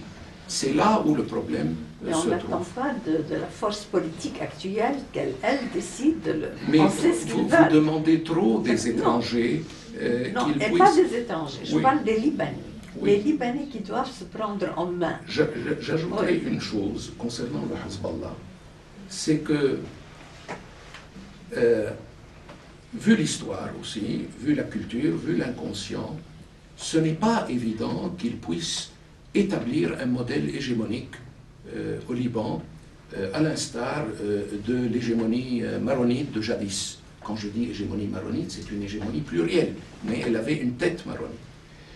Il n'a pas l'histoire pour ça, il n'a pas la culture, et il n'a pas le don. Mais c'est une force puissante. Que va-t-il faire de sa force, de sa puissance? Comment l'investir? Alors que, aussi, contrairement au général Halou, je ne pense pas qu'il y aura une guerre, parce que les Iraniens aussi voient désormais le Hezbollah d'un autre œil. Ce n'est plus un mouvement comme un autre qu'on peut utiliser pour la déstabilisation. C'est un peu devenu comme l'Inde pour la Grande-Bretagne, le joyau de l'Empire. Et donc, on ne va pas vraiment perdre, essayer de faire entrer dans une aventure qui risquera de perdre ce joyau. Au contraire, il aura un rôle, le moment venu, pour stabiliser cette région où il se trouve aux portes d'un élément perturbateur, qui est notre voisin du Sud. Il devra avoir un rôle de stabilisateur. Comment ceci va-t-il se transformer au sein du système en alliant sa pudeur à l'égard du pouvoir total, parce qu'il commande des maharat, des atouts, des talents. Je crois que c'est Chateaubriand disait une ambition dont on n'a pas le talent est un crime. Des talents qu'il n'a pas, et en même temps sauvegarder cette force, cette puissance. Il faudra penser, je lisais un article de Sejan Azzé dans le Nahar sur son dernier entretien avec Bachir Jmaïl. Il parlait pour les milices d'une garde nationale. Donc il ne faut pas fermer la porte, il faut beaucoup d'imagination pour trouver une solution pour le cas libanais. Beaucoup d'imagination parce qu'on a beau, comme disait De Gaulle, monter sur sa chaise et dire l'Europe, l'Europe, l'Europe, mais l'Europe ne va pas se réaliser d'un seul coup. Et on peut d'un seul coup dire qu'il faut maintenant un État westphalien avec une souveraineté totale et tout, mais il faut en même temps trouver des solutions pratiques, tout en gardant le discours. Il faut avoir de l'imagination pour trouver des solutions. C'est ce que je crois. Moi, je ne vois pas, un peu ni d'optimisme ni de pessimisme.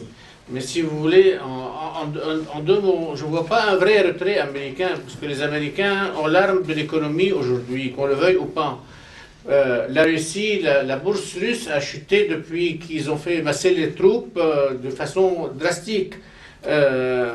L'Iran, s'il n'y a pas de deal, je me demande s'il n'y a pas une implosion aussi due à l'économie et due aux différentes ethnies qui composent l'Iran, ce qui peut changer toute la donne de toute la discussion qu'on a eue. La Chine a vu aussi, depuis qu'elle n'a plus le commerce comme avant avec les États-Unis, regardez la bourse chinoise, qu'est-ce qu'elle est devenue aujourd'hui. Les grandes firmes chinoises, l'immobilier, qu'est-ce qui est arrivé. L'Américain tire les ficelles avec de nouvelles technologies militaires. Aujourd'hui, n'est plus ce qu'elle était, Khalil. Aujourd'hui, avec les drones, avec les attaques de cyber, on fait la guerre différemment. Chacun garde ses secrets.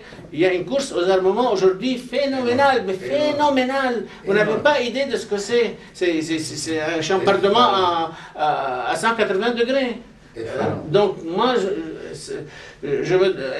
si on revient au Liban, est-ce qu'on va pouvoir attendre la fin de la résolution de la mise en place de ce nouveau système géopolitique? Moi j'ai des doutes, parce qu'au bout de 2 ans et demi, franchement, on a détruit la société par des actions de tar'ia, enfantin. Voilà, moi j'achète du temps. Non, mais c'est quand même c'est contre-productif. Comment vous allez pouvoir redémarrer quand vous avez détruit tout le système? Une économie s'équilibre toujours finalement. Mais aujourd'hui, on est revenu vraiment à un niveau très, très basique pour pouvoir redécoller. On en a connu. Et l'immigration qui n'arrête pas. Voilà. Oui. Moi, je voudrais poser une question. Alors, vous aviez dit tout à l'heure que bien sûr la politique du monde arabe était de contenir l'Iran dans ses territoires, et on sait que l'influence de l'Iran en Syrie est forte pour le moment. Mais il y a autre chose. La Russie est très gênée aujourd'hui de la présence iranienne en Syrie. Et elle ne demanderait pas mieux d'un retrait. Enfin, j'ose en parler parce que je suis syrienne, je me sens concernée. Et dans les milieux politiques syriens, on se demande s'il n'y aurait pas telle pression pour contenir l'Iran et le laisser un peu se retirer de la Syrie. Et dans ce cas, je vous pose la question parce que vous avez parlé d'une façon très intelligente du Hezbollah et très positive. Si jamais l'Iran perd ses prérogatives de Syrie et rentre dans ses frontières, disons, quelle serait l'influence sur le Hezbollah au Liban? Est-ce que ce serait un élément bâtisseur ou destructeur? C'est ça ce que je voudrais poser comme question. Après vous, je voudrais répondre. Peut-être c'est pas dans le... Oui. Enfin, oui. Il y a 2 logiques en Syrie, je crois. Oui. La première logique, c'est que, et dans toute la région, vous savez, depuis l'invasion américaine de l'Irak, le modèle de l'État westphalien s'est effondré successivement comme un domino, comme un jeu de domino dans la région. En Irak, puis en Syrie. On croyait que c'était un État robuste, etc. Eh bien, avec la guerre de 2011, les choses ont flanché. Ce n'est plus le régime qui était en cause, c'est l'État dans ses frontières actuelles qui était en cause. Et donc, il y a deux logiques en Syrie. Une logique qui voyait la région comme un vaste espace où il y a des groupuscules, des communautés, des mouvements terroristes, etc. Et une logique depuis 2018, avec la première visite du ministre, ou plutôt d'un haut responsable émirien à Damas, voulant, avec la culture de pouvoir centralisé à Damas, vouloir spéculer sur le fait qu'un État syrien puisse se reformer rapidement en Syrie, parce que les Syriens, contrairement aux Libanais, ont la culture de l'État, qu'ils ne savent rien faire sans l'État, et donc ils veulent que l'État revienne et se réimpose pour justement contrer cette présence iranienne qui profitait, avec toujours son inconscient de véhicule de l'islam révolutionnaire, qui profitait de la situation pour avoir des milices à sa solde, avoir des points, même au sein de l'armée, à sa solde. C'est ce que les Russes, les Émiriens, essayent de contrer. Ça ne veut pas dire que le régime, contrairement à ce que pensent certains, s'il va restaurer sa puissance, n'aura pas aura des rapports détestables avec l'Iran. Mais ce seraient des rapports entre des États plus ou moins égaux. Ce ne serait plus un rapport entre un État puissant, un empire qui est l'Iran, et avec une zone vassalisée qui est la Syrie. Pour le Liban, il ne faut pas oublier qu'il y a ce qu'on appelle le permanent et le provisoire. Toute structure non étatique relève du domaine du provisoire. Il faudra trouver une solution pour cette configuration-là. Le génie de l'Occident, de l'Iran et des Libanais surtout, parce que ce sont eux qui habitent le Liban, c'est de trouver cette solution. Sinon, on restera dans le domaine de la rhétorique, avec une seule chose, avec un élément, c'est qu'on est en train de plonger à un rythme de croisière dans les fonds abyssales d'une crise qui pourrait nous détruire à la limite, nous détruire entre guillemets. Nous sommes un peuple de montagnards entre guillemets, qui connaît comment, qui sait comment, il en a connu d'autres, et il saura comment. Mais enfin, on a vécu depuis 30 ans, disons, dans un cocon volant, qui était bâti sur du sable. On a refusé d'accepter les conséquences de la guerre, qu'on est sorti appauvri de la guerre. On a voulu s'enrichir immédiatement. Ça a éclaté à notre figure, parce que tout ça, ce n'était pas du tout du solide. Je n'emploierai pas d'autres termes, parce que ça relève plutôt du code pénal. Et donc, pour vous dire ce qu'on a subi actuellement. Merci. Je voudrais vous répondre d'une façon plus pratique. Oui. Vous avez dit que les Russes sont gênés par la présence iranienne en Syrie et qu'ils veulent la limiter. Ce n'est pas vrai. Et les Syriens sont très gênés par la présence chiite, vous savez, en Syrie, parce que la Syrie est fondamentalement sunnite. Et croyez-moi, ils ne sont pas du tout heureux, surtout que le problème n'est pas seulement, excusez-moi, n'est pas seulement militaire. Les chiites sont en train d'essayer de convertir les sunnites et de s'approprier des régions de Syrie. Et c'est ça qui gêne énormément. Oui, ça, c'est certainement gênant. Oui. Mais la réalité, elle n'est pas exactement ça. Il y a une autre réalité qu'il faut prendre en considération. L'armée de Assad ne dépasse pas les 120 000 hommes. D'accord? Et donc 40% sont chrétiens déjà. Ils n'arrivent plus à recruter des communautés, vous êtes sûr de la communauté sunnite. de chrétiens? 120 000 hommes, imaginez-vous, l'armée libanaise est de 90 000 sur un territoire de 10 000 km² au Anja Medellin. Donc le territoire contrôlé par Assad pour l'instant, c'est environ 90 000 km², avec 100 000 hommes, 120 000 hommes, avec des fronts qui sont de plusieurs centaines de kilomètres, pour ne pas dire des milliers de kilomètres. Ça commence à Deir ez-Zor, ça passe par l'intérieur de Hasakeh, ce qui s'est passé hier, enfin dans les jours. Je ne veux pas vous sortir du sujet de la conférence aussi. Ça ne suffit pas. Ces 120 000 hommes ne suffisent pas. L'Iran a un atout majeur, c'est qu'elle lui fournit du personnel. Il y a 30 000 hommes qui se battent aux côtés du régime, qui ne sont pas syriens, qui sont recrutés en Iran, en Afghanistan, au Pakistan, au Liban. D'accord? Donc, le Hezbollah est un élément majeur qui est déployé dans plusieurs de ces régions-là.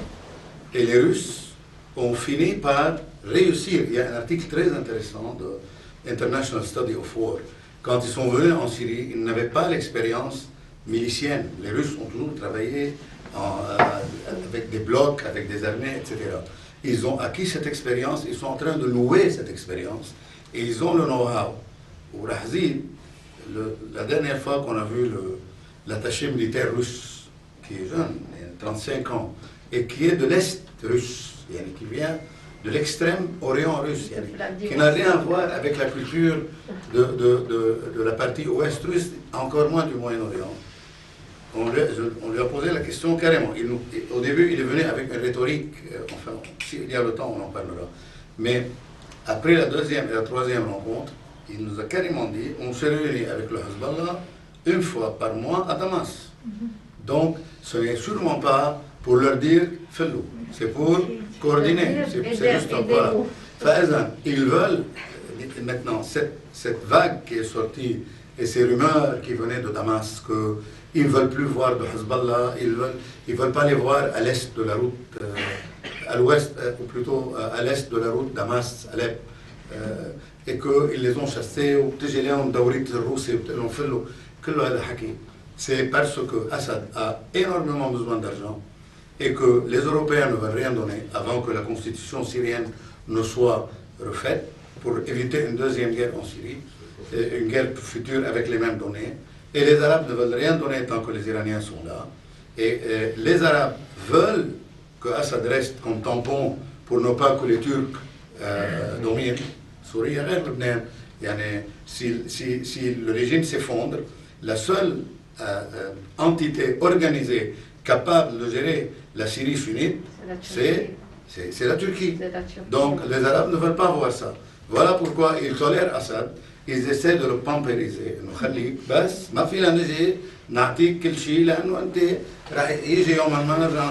Merci beaucoup. Merci. Voilà. Voilà, moi ma question, vous avez dit une ambition sans talent est un crime, mais une ambition avec talent est une résistance. Et dans la communauté chérite, il y a une résistance. Hier, on était, c'était le centre de la commémoration annuelle de l'Oman Slim. Il y avait 7 ambassadeurs des grands pays, dont l'ambassadrice américaine. Je crois que c'est un message. Ce n'est pas parce qu'ils aiment beaucoup l'Oman ou la famille. C'est un message de l'Occident que nous sommes là pour aider cette résistance. Mais il y avait une absence, c'était une absence arabe. Il n'y avait pas un ambassadeur arabe, il n'y a pas je ne veux pas dire puissance arabe, disons les Arabes qui croient encore au Liban, qui étaient présents. C'est pas la présence, c'est pas pour l'événement en lui-même, mais c'est pour dire qu'il y a une position, qu'il y a, disons, un soutien pour cette résistance qui se forme non seulement au sein de la communauté chiite, mais aussi dans les autres communautés. Il y a quand même chez les Maronites, il y a une communauté, c'est pour ça que nous avons formé, avec le général et les autres, ce qu'on appelle Al-Muqawwam al-Lubnani al-Hadari al-Melech. On a formé une résistance pour récupérer l'identité libanaise, et la communauté chiite fait partie de cette résistance. Donc je ne vois pas comment tous ces pays arabes qui prétendent aider le Liban ne peuvent pas commencer par là. Il n'y a aucune, disons, il n'y a aucun pont, il n'y a pas de canaux de communication, il n'y a rien. Et puis après, ils prétendent que, bon, débrouillez-vous et puis après, nous, on va vous aider. Ça, c'est un point d'interrogation, mais nous, on continue et c'est un espoir.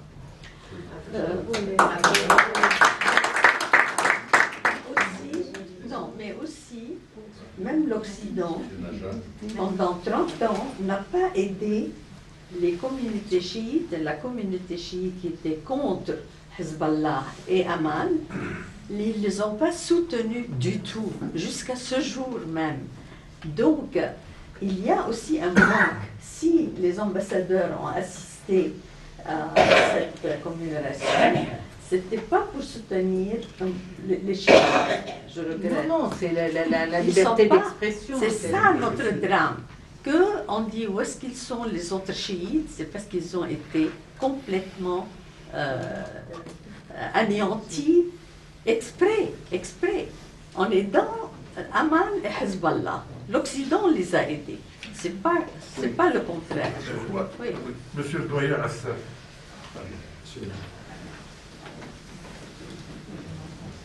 Nous avons assisté à une conférence extrêmement importante aujourd'hui. Vous avez parlé de 3 grandes crises qui frappent actuellement le monde. Certes, il y a aussi un autre foyer de tension qui est peut-être un peu négligeable, la Corée du Nord. Je passe. Le monde, après la Deuxième Guerre mondiale, était un monde qui reposait sur un certain équilibre. C'était un monde bipolaire, entre finalement l'Occident, à sa tête les États-Unis, et de l'autre côté l'Union soviétique. Et donc on avait 2 blocs. Avec l'effondrement de l'ex-Union soviétique en 89-90, l'effondrement du mur de Berlin, le monde est entré dans une autre phase, dans un autre paysage politique, avec la prédominance de l'Occident, à sa tête les États-Unis d'Amérique. Parce que les États-Unis d'Amérique a été qualifié par non plus une superpuissance, par une hyperpuissance. C'est un hyperpower. Et une hyperpuissance remplit 4 conditions. Puissance économique, puissance militaire, puissance technologique et puissance culturelle et artistique. D'autres pays ne peuvent pas remplir ces 4 critères, ces 4 conditions. Depuis 1990 jusqu'à il y a quelques années, ce monde a été régi par cette puissance-là, politiquement, géopolitiquement, géoéconomiquement, avec un système financier qui est un système financier jusqu'à présent, avec ces institutions, que ce soit le Fonds monétaire international, la Banque mondiale et les autres organisations, que détiennent en grande partie l'Occident et à sa tête les États-Unis.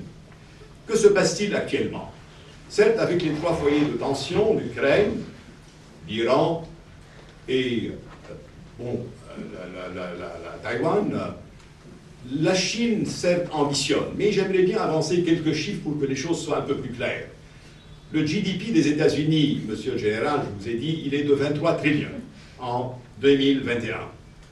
Avec l'Union européenne, on passe aussi à 46, et tous les pays qui sont dans le giron de l'Occident représentent à peu près 65%, avec le Japon, l'Inde, etc., 65 et même plus que 65% du GDP mondial. Ceci veut dire, la Chine, certes, dispose de 16 trillions, avec finalement les problèmes que connaissent actuellement la monnaie chinoise, le problème de l'immobilier, et surtout les dettes douteuses du secteur bancaire chinois. Donc c'est un secteur économique et spécialement monétaire et financier fragile. Donc l'ambition de la Chine de dominer ou d'avoir une certaine hégémonie un peu partout dans le monde, je pense que c'est un peu exagéré entre guillemets. Je reviens ici à notre cher Liban. Notre cher Liban, actuellement, certes, passe par une crise très grave, peut-être parmi la crise la plus grave de son histoire contemporaine, mais qu'est-ce qui est présenté au Liban actuellement comme solution politique? Je ne parle pas de la solution économique parce qu'elle viendra comme corollaire. Nous avons 3 projets au Liban. Certes, un projet avancé qu'on est en train de voir, que certains auteurs, ou certains journalistes, ou certains politiciens, ou certains partis politiques avancent, à Mu'tamar Ta'sisi. Il y a un autre projet, en fait, qui existe et qui est en cours et qui a été finalement détruit ou fragilisé ou qui ne fonctionne plus, Taïf. La constitution de Taïf. Et nous avons un 3e projet qui est avancé par aussi des instances, qui est la neutralité du Liban avec la décentralisation et un système économique libéral.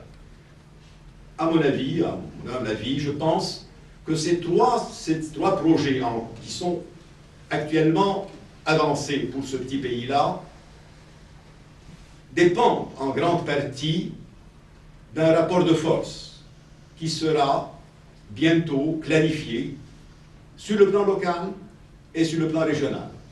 Celle qui a la main haute actuellement pour faire passer un de ces trois projets-là, jusqu'à présent, personne ne peut vous avancer finalement la solution.